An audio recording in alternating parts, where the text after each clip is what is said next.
जय हिंद। हमेशा से विवादों में रहा इजराइल और फिलिस्तीन का जो विवाद है वो फिर से गर्मा गया। इसमें किसकी ज़्यादा गलती है, इजराइल की है या फिलिस्तीन की है? इसमें हमास कौन होता है, गाजा पट्टी क्या है, वेस्टर्न बैंक जेरूसलम पे विवाद क्यों हो रहा है और इसमें कौन सही है, और भारत को किसका साथ देना चाहिए और किसका नहीं देना चाहिए, इससे भारत पर क्या असर पड़ेगा, इसको हम समझते हैं। देखिए, जो इजराइल और फिलिस्तीन है ये मिडिल ईस्ट में आते हैं। सब मिडिल ईस्ट एशिया का लास्ट हो जाता है, ये वाला एरिया हो जाता है। तो आप देख सकते हैं भारत से दूरी भी अच्छी खासी है। ये एरिया पूरी तरह से मुस्लिम कंट्रीज के बीच में है यहाँ पर, और यहाँ इजराइल है इसी के बीच में। इसको अगर पास करके हम इस एरिया को देखते हैं यहाँ से, तो आप इस तरह से देखेंगे, ये हमारा इंडिया हो गया, इंडिया से पाकिस्तान, ईरान, और उसके बाद ये वाला एरिया आ जाता है इजराइल का।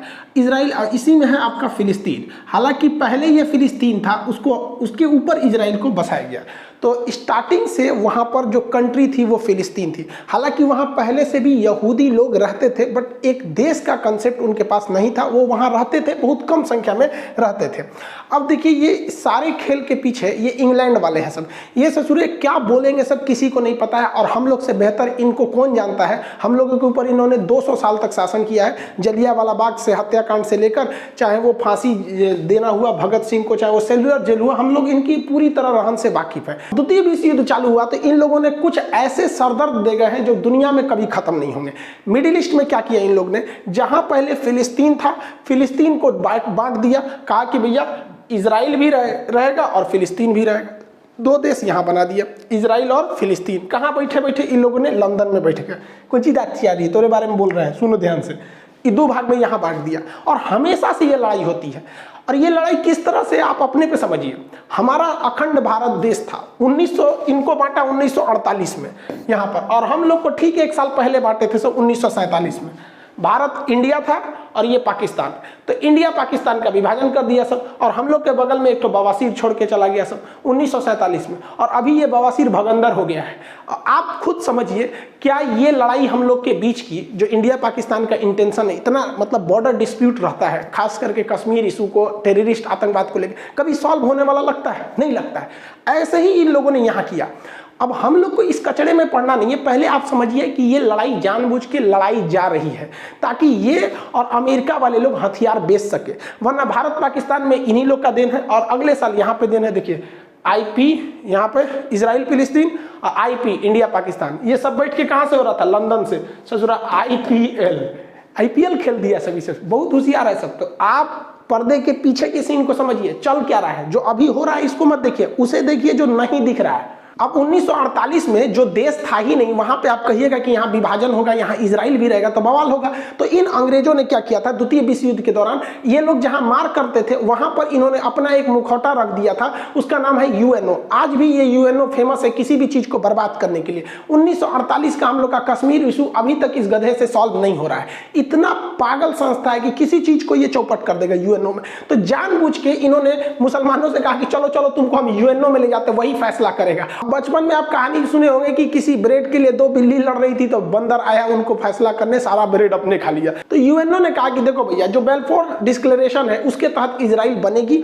और इसने एक मील आयोग को बना दिया, और इसने कहा कि देखो भैया इजराइल बन जाएगा। और इजराइल की स्थापना कर दिया 14 मई 1998 को। इस दिन इजराइल की स्थापना हो गई। जो फिलिस्तीन पूरा फिलिस्तीनियों का था, जो मतलब वहां मुस्लिम लोग रहते थे, उसको इन्होंने डिवाइड कर दिया 1948 में। और क्या कर दिया, 48% दिया फिलिस्तीन को, 48% फिलिस्तीन को दिया, 44% इजराइल को दिया। यहां पर देखिए, जबकि इजराइल का यहाँ पे उस समय तक नहीं था यहाँ पे। उसके बाद क्या किया, जेरूसलम जो राजधानी थी उसको कहा कि देखो, ना ये फिलिस्तीन की राजधानी रहेगी, ना ये इजराइल की राजधानी रहेगी, ये यूएनओ के कंट्रोल में रहेगा। 8% का एरिया यूएनओ के कंट्रोल में। जैसे ये बात हुआ, अरब देशों ने कहा कि हम ये होने नहीं देंगे। फिलिस्तीन ने कहा कि ऐसा कभी नहीं हो सकता है, मार होगा। ससुरा स्टार्टिंग स्थापना हुआ, युद्ध चालू हो गया। वो तो भारत भी झेल चुका है। 1947 में आजाद हुए, मार हो गया। पहली लड़ाई 1947-48 की थी हम लोग की, वही इसके साथ हुआ। इजराइल ने इन लोग को पकड़ के धो दिया। 6 देश आए थे लोग मारने, सबको पकड़ के धो दिया। रीजन क्या है कि ये लोग जो अरब देश के मुस्लिम कंट्री थे, ये जंग लड़ रहे थे, जंग को जीतने के लिए, जबकि इजराइल के यहूदी लोग जंग लड़ रहे थे अपना अस्तित्व बचाने के लिए। उन्हें पता था कि अगर ये युद्ध हारेंगे तो हम ये युद्ध नहीं हारेंगे, ये पृथ्वी हार जाएंगे, फिर हमें कोई पूछने वाला नहीं है, इसलिए वो युद्ध को जीत गए। अब यहाँ पर यूएनओ को क्या मतलब बना कि जेरूशलम पर अपना कब्जा रखने का? तो इसके लिए कारण है जेरूशलम 3 धर्मों का पवित्र स्थल है। जैसे ये देखिए, ये जो इजराइल है अभी नक्शा, तो इसमें जो ग्रीन वाला एरिया दिख रहा है ये दिया गया था फिलिस्तीन को, जो व्हाइट वाला एरिया दिख रहा है वो इजराइल के पास, और जो रेड दिख रहा है वो जेरूशलम है। जेरूशलम को जूम करके देखेंगे तो इस तरह का नक्शा आता है। यहाँ 3 पवित्र धर्म रहते हैं। ईसाइयों का मान्यता है कि उनके जो ईसा मसीह का जन्म बैतलहम में हुआ था वो बैतलहम जगह जेरूशलम में है। यहूदी जो अभी वर्तमान में इजराइल में रहते हैं उनका कहना है कि उनके सारे लोग यहीं से सुने, उनका मूल स्थान यही है। और मुसलमानों की तीसरी सबसे पवित्र स्थल अल-अक्सा मस्जिद यही है।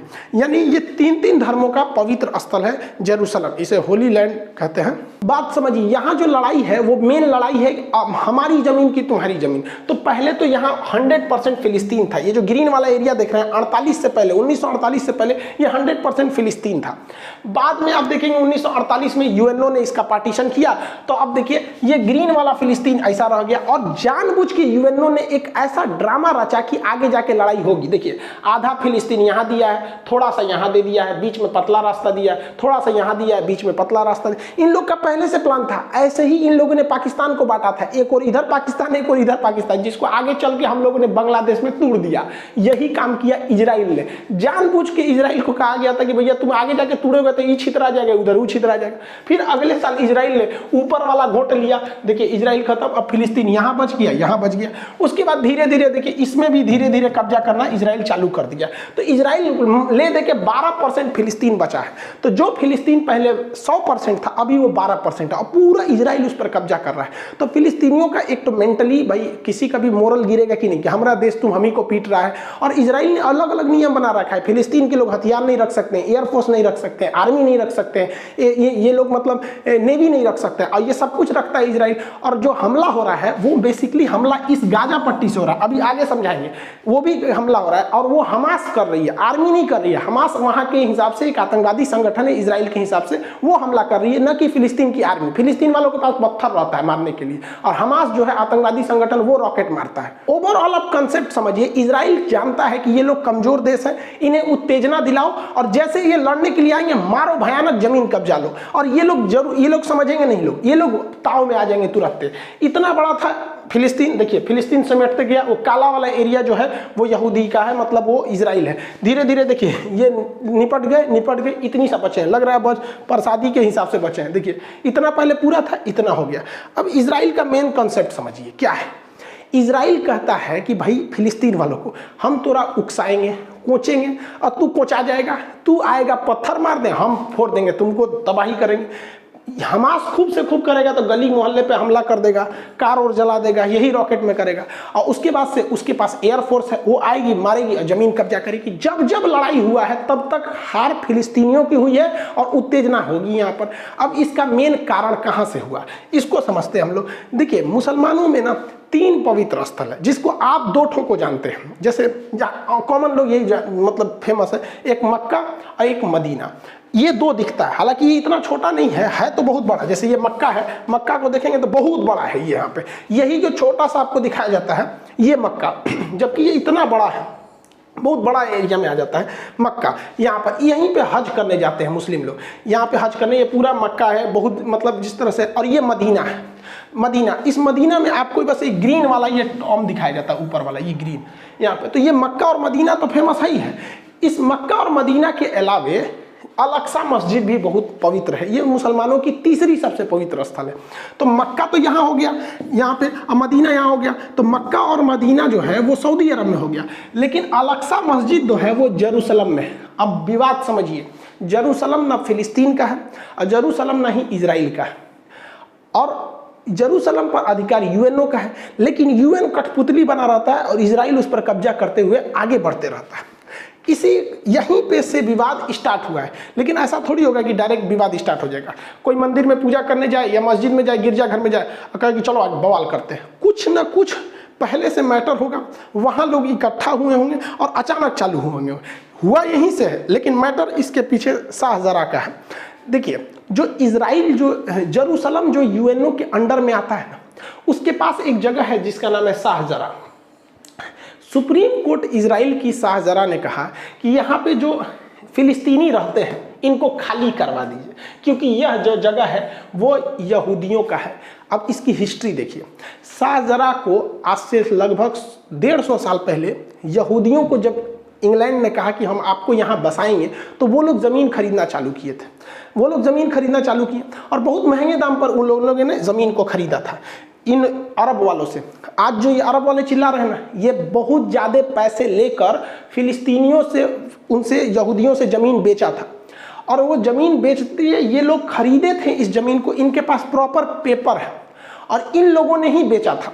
अब सुप्रीम कोर्ट ने कहा कि भैया 150 साल पहले ये शाहजरा की जो ज़मीन थी वो इजराइल वालों ने खरीदी थी, इसलिए जो यहाँ पर मकान फिलिस्तीन वालों ने बनाया है ना, लगभग 500 मकान, उस पर जेसीबी चलवा के तुड़वा दो। सुप्रीम कोर्ट ने ऑर्डर दे दिया कि नहीं, इसको तोड़ा जाए और वहाँ से तोड़ा मतलब तुराई खाली चालू हो गया कि भैया यहाँ से इन लोग को भगाया जाए। अब इसी का बवाल था कि भाई आप पुराना मैटर क्यों खोल रहे हैं, 150 साल पहले क्या था उस तरह से। जो लोग फिलिस्तीन का समर्थन करते हैं वो कहते हैं कि जो 150 साल पुराना मैटर है उसको लाओगे उस हिसाब से तो बहुत से लोग इधर से उधर हो जाएंगे। लेकिन वही लोग क्या कहते हैं, तुर्की का वो लोग विरोध नहीं करते हैं, क्योंकि तुर्की में एक बहुत बड़े राजा थे उस समय का, सुल्तान अल फतेह। इन्होंने क्या किया भैया कि तुर्की का जो हाजिया सोफिया जो मस्जिद है, पहले वो तो चर्च था, उस चर्च को इन्होंने खरीद लिया। चर्च को खरीद लिया, यहाँ पे हाया सोफिया को पैसे में खरीद लिया था इन्होंने। और उसके बाद जब द्वितीय विश्व युद्ध हुआ तो अंग्रेजों ने कहा कि देखो भैया, इसकी पुरानी हिस्ट्री तो ये चर्च थी, बाद में इन्होंने खरीद के मस्जिद बना दिया, एक काम करो ये झमेले से हटा दो, इसको म्यूजियम बना दो। तो द्वितीय विश्व युद्ध के बाद उसको म्यूजियम बना दिया गया। लेकिन भाई साहब ये तैयबुल अर्दोगान आए, कहे कि ना म्यूजियम कैसे, 400 साल पहले हम लोगों ने खरीदा था, इसलिए यहाँ मस्जिद होनी चाहिए। भाई साहब यहाँ पे लोगों ने तर्क दिया कि भाई हम खरीदे थे तो हमारा अधिकार है। तो भाई साहब यहाँ भी जरा ध्यान दीजिए, यहाँ भी वही वाला कंसेप्ट लगा है। आप 400 साल पहले चर्च को खरीदे थे और आप कहते हैं कि फिर से ये चर्च नहीं मस्जिद होना चाहिए क्योंकि हमने खरीद लिया है। तो इजराइल भी यही कर रहा है कि भैया 100 साल पहले हम लोगों ने इसको हायर रेट पे देके तुम अरब वालों से ही खरीदा था, इन्हीं लोगों से खरीदा था, ये लोग बेच बेच के पैसा में कमा लिए थे, तो कहता है कि वापस दो यहाँ पे। तो ये कन्फ्लिक्ट का मेन मैटर था शाहजरा। शाहजरा से ही थोड़ी सी दूरी पर है अल अक्सा मस्जिद। फ्राइडे की नमाज पढ़ने रमजान में लोग जब वहाँ इकट्ठा हुए थे तो वहाँ पर इन लोग को पता था, इजरायली खुफिया एजेंसी को, कि शाहजरा को जब खाली कराया जा रहा है तो वहाँ पे कुछ विवाद होगा। तो इन लोगों ने सिक्योरिटी को वहाँ पे अपने सिक्योरिटी गार्ड्स को लगा दिए थे और इनमें तू मैं हूँ बकझक हुआ। अब यहाँ से भी पत्थर चले, उधर से भी चला और इसमें भीषण रूप ले लिया यहाँ पर। और सिक्योरिटी वाले लोग ऐसे ही मस्जिद के अंदर घुस गए जिसका पूरी दुनिया में विरोध होने लगा। अब वहाँ पर कुछ लोग जो थे वो पत्थर था, ये सबके पास पत्थरे रहता है, दूसरा तो कुछ रहता नहीं। आई लोग भाई पूरा बुलेट प्रूफ बन के तैयार से गया था, ये मार दिया, ग्रेनेड बम विस्फोट धड़ाम धड़ाम उड़ गया। आप लोगों ने वीडियोज वगैरह तो बहुत देखे होंगे। अब यहाँ पर बहुत दहशत फैल गया यहाँ पर इस एरिया में। अब कभी भी इजराइल ही भारी पड़ेगा। जिन आप कितना चिल्ला लीजिएगा, इन सेना के आगे आम आदमी नहीं टिकेगा। और इस घटना के बाद जो यहाँ पर घटना हुई, बेंजामिन नेतन्याहू पूरी तरह घिर गए। अब यहाँ इजराइल डबल संकट से जूझ रहा है। देखिए इजराइल पर इंटरनेशनल दबाव इतना ज्यादा आने लगा, यूएनओ ने दबाव बनाया कि वो भैया वो एरिया मेरे अंडर में आता है, तुम काहे वहां घुस गया है। भारत ने भी इवन की न्यूट्रल रहते हुए कहा कि इजराइल को यथास्थिति बना के रखनी चाहिए। अब पूरी तरह से इंटरनेशनल बवाल वहां हो गया। और इस घटना के बाद इजराइल में भी लगभग 14% आबादी मुस्लिम की है। इजराइल की आबादी मुश्किल से 1 करोड़ है, 1 करोड़ से भी कम है यहाँ पे, जिसमें आपका 16 से 17 लाख, 1 करोड़ में 16 से 17 लाख उसमें मुस्लिम भी रहते हैं। अब वो लोग भी विरोध करने लगे हैं क्योंकि ये मैटर राजनीतिक ना होकर धार्मिक स्थान को लेकर था, इसलिए विरोध होने लगा वहां पे। अब इजराइल अंदर में भी समस्या को झेल रहा है कि वहां भी बड़े पैमाने पे विरोध, मार काट, दंगे हो गए अंदर वहां पे भी। तो अंदर भी झेल रहा है और बाहर भी झेल रहा है। दूसरा कि अभी इजराइल में फुल टू सरकार नहीं है, बेंजामिन नेतन्याहू भी अभी वहां चुनाव के मतलब रोके गए हैं, ये फुल टू नहीं है वहां पर चुनाव को लेकर, क्योंकि कोरोना वगैरह को लेकर काफी राजनीतिक संकट थी। अब भारत इसमें क्या कर सकता है, पूरी दुनिया मतलब इसका विरोध कर रही है। अब इसमें एंट्री होती है हमास की। इजराइल का एक पुराना धर्रा रखा है, बस थोड़ा हम हर बात पे उलझाते रहो, थोड़ी थोड़ी जमीन कब्जाते रहो, ऐसे ऐसे कब्जाते रहो। 1948 में लड़ाई हुआ, जगह कब्जा कर लिया, 56 में लड़ाई हुआ फिर कब्जा कर लिया, 67 में लड़ाई हुआ और कब्जा कर लिया, 73 में हुआ और कब्जा किया, 82 में हुआ और कब्जा कर लिया।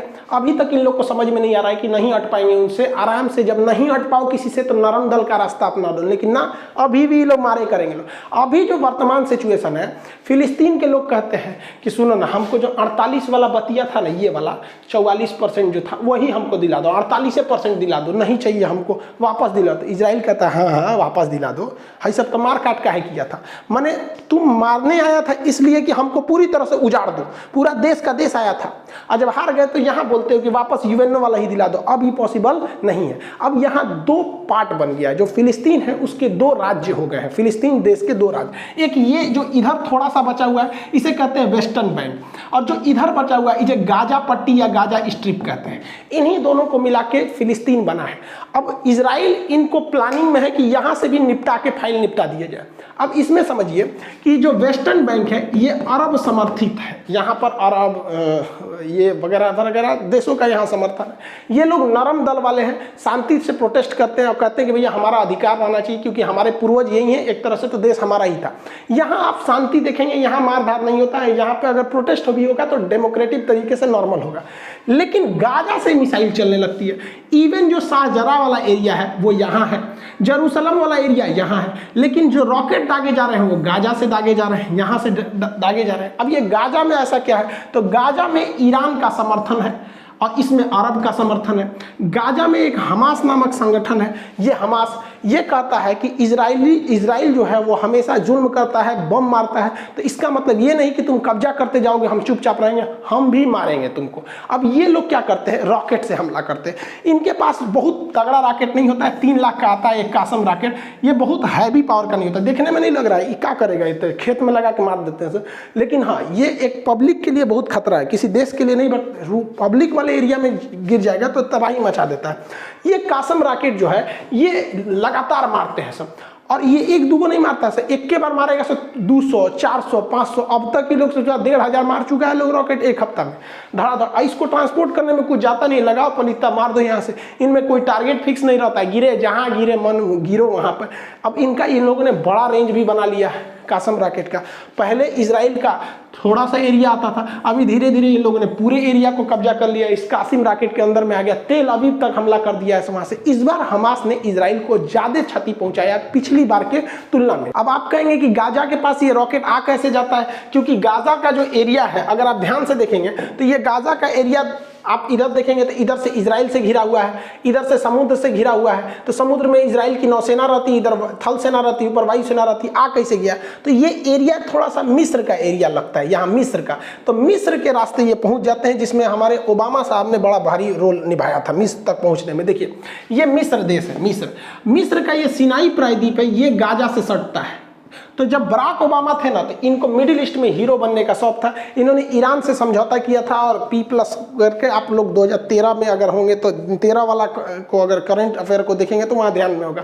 तो इनका संबंध इन दोनों से बहुत अच्छा था, क्योंकि इन्हीं के समय यहाँ पे ओसामा बिन लादेन मारा गया था, और इन लोगों ने अमेरिका को पाकिस्तान को क्लीन चिट दे दिया था, कि पाकिस्तान को तो पता ही नहीं था क्लीन चिट है, उसको नहीं पता था यहाँ पर। अब भाई साहब ईरान को जब परमिट मिला तो ये ईरान यहाँ से इसी कासिम रॉकेट को ये सिनाई प्रायद्वीप के माध्यम से यहाँ ठुसवा दिया, सुरंग बना पहुंचा दिया हजारों की संख्या में, इवन की वहाँ फैक्ट्री लगवा दिया, और यही रॉकेट आज इजराइल में तबाही मचाते हैं। इसलिए हमको आपको इस मचमच में पड़ने की जरूरत नहीं भाई साहब, ये लोग खुदे पहुंचे हुए फकीर है। ये लोग हमेशा चाहते हैं लड़ाई हो, क्योंकि लड़ाई ना होगा तो इनका हथियार नहीं दिखेगा, क्योंकि अगर अंधेरा ना हो तो टॉर्च का बिजनेस ही खत्म हो जाएगा। हालांकि इजराइल की एक मिसाइल डिफेंस सिस्टम है जिसका नाम है आयरन डोम, ये छोटे दूर में किसी भी मिसाइल को मार के गिरा देती है।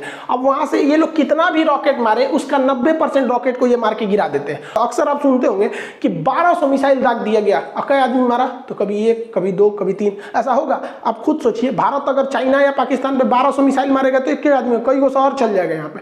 तो पहला कि इनका रॉकेट छोटा होता है, हमास वालों का ये लोग डिफेंस कर लेते हैं।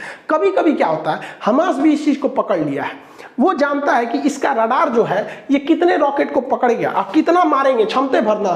तो ये लोग एक ही साथ 200 250 300 400 पूरा दाग देता है। अब उसमें कंफ्यूज हो जाता है, मारते मारते 2-4 शहर पे गिर ही जाता है यहाँ पर। तो इन लोग को थोड़ा इकोनॉमिकल लॉस होता है, लेकिन इन लोग के पास ये करोड़पति है भैया, इनके लिए 30 लाख उतना मायने नहीं रखता है जितना उन लोग के लिए 3 लाख मायने रखता है, क्योंकि उनको रमजान में रोजा खोलने के लिए भी जो खाना दिया जा रहा है ना, वो यूएई और यूएन के थ्रू आ रहा है वहां पे पैसा, तो खाए को नहीं है उन लोग के लिए 3 लाख बहुत हो जाता है। जनरली लोगों को लगता है कि ये दुश्मन की मिसाइल है और इस तरह मिसाइल आके मारती होगी, ये तरीका गलत है। मिसाइल ऐसे नहीं इंटरसेप्ट करती है, बल्कि उसके बगल से गुजर के और उसके बाद खुद को, जैसे ये बगल से गुजरेगा ये खुद को फाड़ लेता है यहाँ पर। इसको नेक्स्ट क्लास में बता देंगे कि आयरन डोम काम कैसे करता है। ओवरऑल जब भी लड़ाई हुआ है तो हमास जो है वो उधर से वो फायरिंग करता है और इजराइल फायर इधर से करता है। अब चूंकि फिलिस्तीन के पास अपनी आर्मी नहीं है, उनके पास ना नेवी है, ना एयरफोर्स है, ना कुछ है, तो वो लोग कुछ नहीं कर सकते। या तो हमास नामक आतंकवादी संगठन के थ्रू ये लोग मारेंगे, आम जनता के पास केवल पत्थर है, लाठी है, इसके सिवा वहां पर कुछ नहीं है। और इजराइल के पास बहुत हैवी पावर है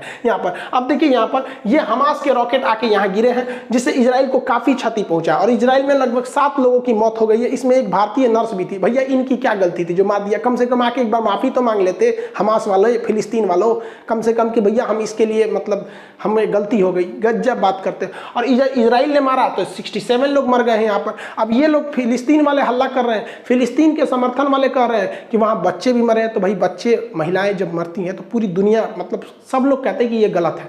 लेकिन समझिए यहाँ मेन, इजराइल बार बार उकसाएगा, आपके पास ताकत नहीं है, आप नहीं लड़ पाएंगे। ये रॉकेट से, पत्थर से, लाठी से इजराइल को नहीं हराया जा सकता। अब इजराइल के साथ गलत क्या हो जाता है, इस इजराइल के जितने हथियार हैं बहुत पावरफुल है, तगड़े हैं, एयरफोर्स से। अब उसमें हमला करेगा तो ऐसा नहीं है कि केवल आतंकवादी मारे जाएंगे, सिविलियन भी मारे जाएंगे, जो गलत हो जाता है। दुनिया के किसी भी इंसान को तकलीफ तब होती है जब युद्ध में मासूम, मतलब छोटे बच्चे मर जाते हैं। अब ये छोटे छोटे बच्चे के ना थोड़ा सा दया लगने लगता है। लेकिन आप देखिएगा, भारत पाकिस्तान के बीच में युद्ध हुआ, कम से कम ये तो नहीं हुआ कि भाई हमारी सेना वहां जाके छोटे बच्चे को मारी हो, या फिर वो बॉर्डर एरिया पे कभी क्रॉस फायरिंग में ऐसा हो जाता है, वो अलग बात है। या फिर वहां के आतंकवादियों को हम लोग से कुछ ज्यादा ही प्यार है, ताज होटल में फोड़ के चले जाते हैं। अदरवाइज जब सेना में ऐसा होता है तो ये चीज तो ध्यान में रखा जाता है। बट इजराइल के साथ ये सिनेरियो पूरा अलग है। वहां इतनी ज्यादा आबादी है, एकदम घना, इतना तो छोटा है ये, तो वहां ऐसा नहीं है कि भारत की तरह की बॉर्डर से बहुत दूर लोग रहते हैं। इसलिए इजराइल जब भी मारता है तो तबाही ज्यादा लाता है, इतना भयानक तबाही लाता है, मतलब 10-12 गुना का अंतर होता है। और अभी इजराइल ने कहा कि ये हमले रुकेंगे नहीं, हमास को पूरी तरह से रद्द कर देंगे, बर्बाद कर देंगे, तभी जाके हमले को रोकेंगे। बात करते हैं दोनों में सही कौन है, गलत कौन है। देखिए, जमीन तो फिलिस्तीन की थी, लेकिन फिलिस्तीन के लोगों को समझना पड़ेगा कि इजराइल को वहां रहना जरूरी है, क्योंकि अगर इजराइल वहां से उजड़ गया तो इजराइल का दुनिया में फिर कोई नहीं बचेगा। इसलिए इनकी लड़ाई अस्तित्व की है और इनकी लड़ाई अपने की है। तो दोनों को कॉम्प्रोमाइज करके चलना चाहिए कि भाई जितना में हो उतना में सलट लो। यहाँ पर दोनों के लिए कहते हैं। अब इजराइल का कोई कुछ नहीं बिगाड़ सकता है। अब इंटरनेशनल प्रेशर है, जिसे मुस्लिम कंट्री कहते हैं कि इंटरनेशनल प्रेशर है, वो इजराइल के लिए वार्म अप का काम करता है और बढ़िया से धोता है। कोई बाइकआउट करके, यूएनओ करके इजराइल का कुछ नहीं बिगाड़ सकते, क्योंकि इजराइल सेल्फ डिपेंडेंट है हर मामले में। और लोग कहते हैं कि इजराइल को सबक सिखा, अरे भैया वो कोरोना भी फ्री हो गया, इजराइल अब तो और धो देगा यहाँ पर। दूसरा, यूएई और बहरीन इजराइल को थोड़ा मान्यता दे रहे थे, अब थोड़ा सा उन लोग पे डिपेंड आएगा, क्योंकि ये इजराइल के फेवर में जा रहे थे, अब थोड़ा सा हट जाएंगे। यूएनओ कुछ नहीं कर सकता है, और पता है इजराइल को कि ये कितना भी जुल्म कर ले, कितना भी मार दे, ये कुछ नहीं कर सकते, क्योंकि यूएनओ में जाएंगे तो अमेरिका, ब्रिटेन, फ्रांस सब तो इजराइल का साथ देंगे। वो लोग तुरंत वीटो कर देंगे और इजराइल पर कोई भी प्रतिबंध नहीं लग पाएगा। अब यहाँ पर अभी भी वर्तमान में इजराइल में कोई लीडर नहीं है, इस वजह से यहाँ पर थोड़ा सा चुनाव का मैटर है, तो थोड़ा सा क्राइसिस देखी जा रही है। अब यहाँ देखिए, लोग कहते हैं कि इजराइल को ज़्यादा बड़े हथियार नहीं प्रयोग करने चाहिए। ये बात हकीकत है कि इजराइल जो है वो हथियार को मजबूरी में प्रयोग कर रहा है, क्योंकि जिस दिन इजराइल हथियार छोड़ देगा, ये बात गारंटी है कि इजराइल और फिलिस्तीन में हिंसा रुक जाएगी, लेकिन उस समय इजराइल भी खत्म हो जाएगा। No weapon, no violence and no Israel, क्योंकि ये मार डालेंगे सब अरब देश वाले उसको मिलके। तो इसलिए उसको हथियार उठाना मजबूरी बनता है। और कितना अरब देश वाले इजराइल से नफरत करते हैं, बस इस बात पे सोचिए कि पाकिस्तान अपने पासपोर्ट पे लिखा है कि इजराइल नहीं जा सकते, क्योंकि वो इजराइल को देश ही नहीं मानता है। भाई साहब, आप किसी को कंप्रोमाइज करने में क्या जाता है कि भैया हम अभी वर्तमान में जहां हैं हमको वहां रहने दो, 12% पे है तो रहने दो, नहीं तो 12 नहीं छोड़ेगा वहां पर।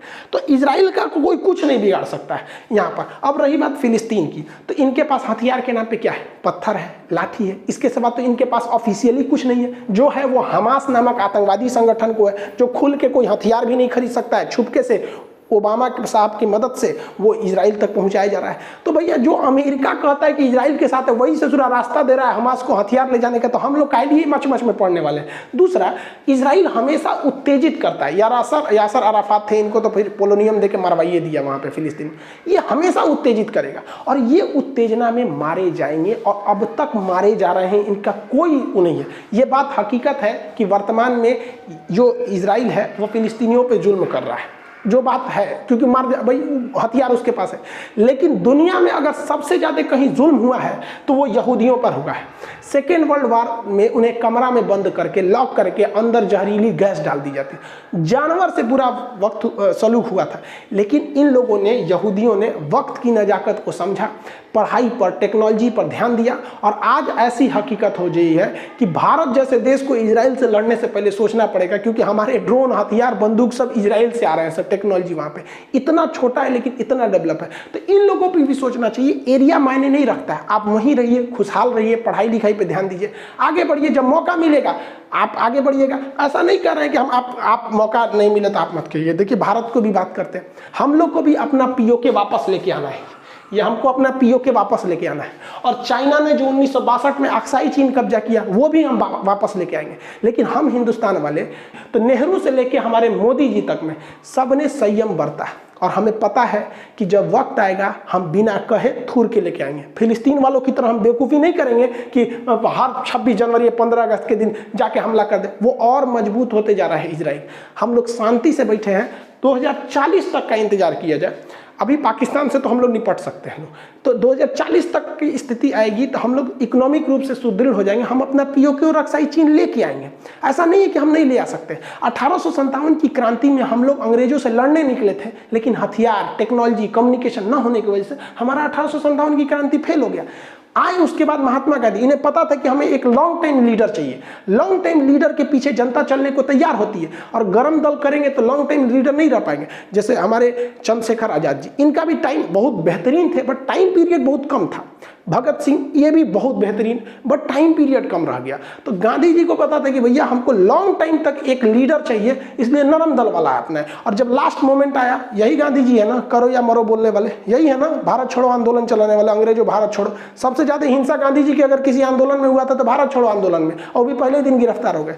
तो वक्त आने पर कोई भी काम करना चाहिए भैया, अभी अपने पे ध्यान दो। हम लोग से कुछ सीखो, हम लोग को भी हमारा पीओके वापस चाहिए, अक्साई चीन वापस चाहिए, लेकिन हम लोग गला नहीं फाड़ते, हम लोग प्लानिंग करते हैं। वक्त बदलते कभी देर नहीं लगती है। मोदी जी जब 2014 से पहले चुनाव नहीं जीते थे ना, तो अमेरिका ने कहा था कि मोदी जी को हम अमेरिका में घुसने नहीं देंगे, वीजा नहीं देंगे। और यही अमेरिका है जो वीजा नहीं दे रहा था, अभी बुला के पिज्जा खिला रहा है यहाँ पर, हाउडी मोदी कर रहे हैं यहाँ पर। वक्त बदला कि नहीं बदला?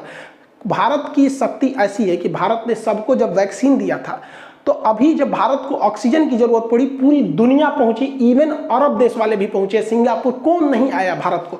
तो जब आप सबसे मिलजुल के रहेंगे, सब आपकी मदद के लिए आएंगे। आप बस अपने लिए रहेंगे तो केवल आपके अपने ही आपको पूछेंगे, फिर पड़ोसी आपको नहीं पूछेंगे। अभी तो इजराइल ये कुछ नहीं बता रहा है, अभी तो ट्रेलर चल रहा है। इजराइल ने कह दिया कि हमले नहीं रुकने वाले हमास पे। इजराइल का प्लान है ग्रेटर इजराइल बनाने का। जिस तरह इंडिया में नोएडा था, ग्रेटर नोएडा बन गया, उसी तरह पहले तो फिलिस्तीन था, वहां बना इजराइल, अब बनेगा ग्रेटर इजराइल। जरा ध्यान से देखिए ग्रेटर इजराइल का नक्शा, ये अभी वर्तमान इजराइल है जो अभी चल रहा है। और ये जो ब्लैक डॉट देख रहे हैं ना, इनका प्लान है ग्रेटर इजराइल बनाने का। यहां से ये मिस्र पर कब्जा करेंगे, यहां से सऊदी अरब का ये वाला कब्जा करेंगे, कुवैत करेंगे, इराक को ले जाएंगे, सीरिया को ले जाएंगे, तुर्की का ये लेके आएंगे, जार्डन तो पूरा बीच में चला है, लेबनान। तो ये इन लोग का पूरा प्लानिंग है भाई साहब, ग्रेटर इजराइल बनाने का। और आप खुद सोचिए, देखिए नफरत अलग चीज होती है, जो फिलिस्तीन के समर्थन भी है वो भी जरा ये बात को सोचे कि अगर ये हमला करने आ जाएगा तो इन्हें कौन रोक सकता है। 6 दिन में इन सारे देशों को हरा दिया था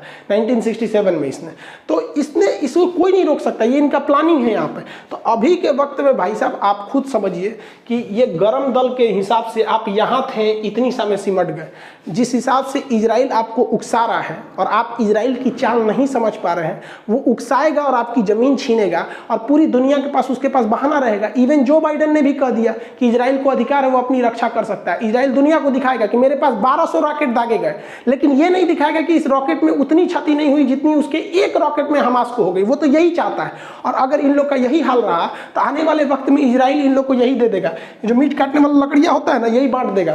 तुम लोग का देश खत्म हो गया, तुम लोग ये ले लो, इसी पे बैठना, इसी पे बैठ के जिंदगी बिताना पड़ेगा। अभी भी वक्त है इन लोग को कॉम्प्रोमाइज कर ले, वरना वहां से यहाँ आ गए, अब ये इस पे बैठ के जिंदगी बिताना पड़ेगा। इजराइल इसको कटवा के रेडी रख रहा है यहाँ। और फिलिस्तीन के लोगों को लगता है कि ये अरब देश बचाएंगे। अरे ये क्या बचाएंगे? इन लोग को कुछ नहीं बचा सकते हैं। इन लोग का खुद का हालत खराब हुआ रहता है, तेल खत्म, खेल खत्म। इन लोग के पास आता क्या है? इनको ये अरब वाले और पाकिस्तान, तुर्की, ये क्या बचाएंगे? समझिए ध्यान से। चाइना का इधर का एरिया जो है ये कहलाता है उगर मुसलमानों का ये एरिया है। यहाँ पर उगर मुसलमान रहते हैं, सिंजियांग प्रांत है। यहाँ पर चाइना कहता है कि मुसलमान को कुरान उतना ही पढ़ना है जितना हम बताएंगे।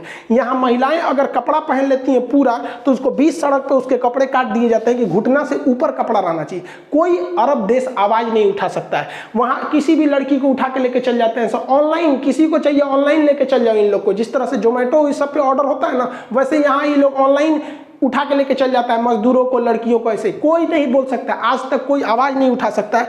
यहाँ इस तरह से सरेआम लाठी डंडा से पीटा जाता है।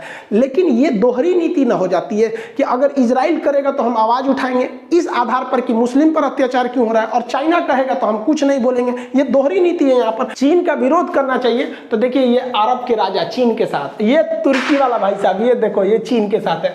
और ये पाकिस्तान, इमरान खान तो सोच रहा है इसका रखेल बन गया, ये क्या बोलेगा यहाँ पर। ये लोग के भरोसे है, ये कुछ नहीं कर सकता है। देखिए पूरी दुनिया को अहिंसा, सच्चाई और शांति के रास्ते पे चलना सिखाया था दलाई लामा ने, बौद्ध धर्म ने। नतीजा क्या हुआ? 1959 में तिब्बत को ही गंवाना पड़ गया। अहिंसा पे चले थे, देश गायब हो गया। फिलिस्तीन हिंसा पे चला, दूसरे का देश कब्जा कर लिया। दोनों में अंतर होता है, याद रखिएगा।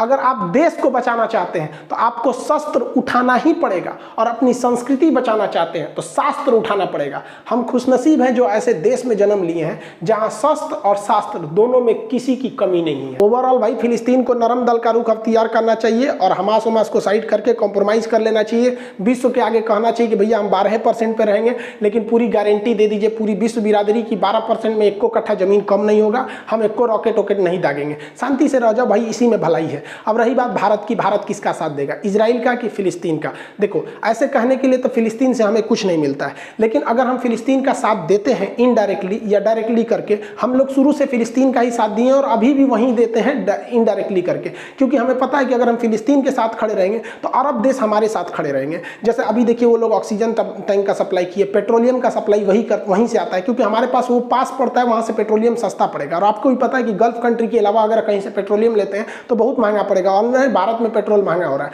दूसरा कि भारत में लाखों लोग अरब देशों में काम करते हैं, तो हमें पेट्रोलियम चाहिए, वो देश मतलब वहां रोजगार चाहिए, इसलिए हमें न्यूट्रल होकर रहना पड़ता है।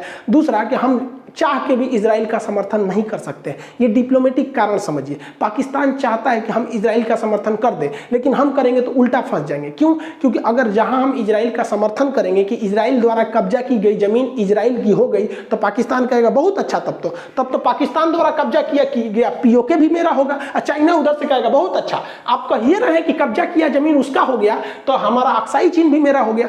तो भारत इस दुविधा में है, लेकिन हम लोग ससुरा बहुत होशियार निकले। हम लोग इजराइल को बुलाएं, बेंजामिन नेतन्याहू को, और कहें कि देख भैया हम तुम्हारा समर्थन करना चाहते हैं, लेकिन हमारा हाई मैटर गड़बड़ है, एक काम कर, तू हमको वापस दिलवा दे पीओके, और ये दिलवा दे हमको अक्साई चीन। जब मेरा वापस आ जाएगा हम खुल के कहेंगे कि इजराइल तुम्हारे साथ है, लेकिन अब तक नहीं। तो ये समझ गया, ये लोग होशियार लोग हैं, समझ गया।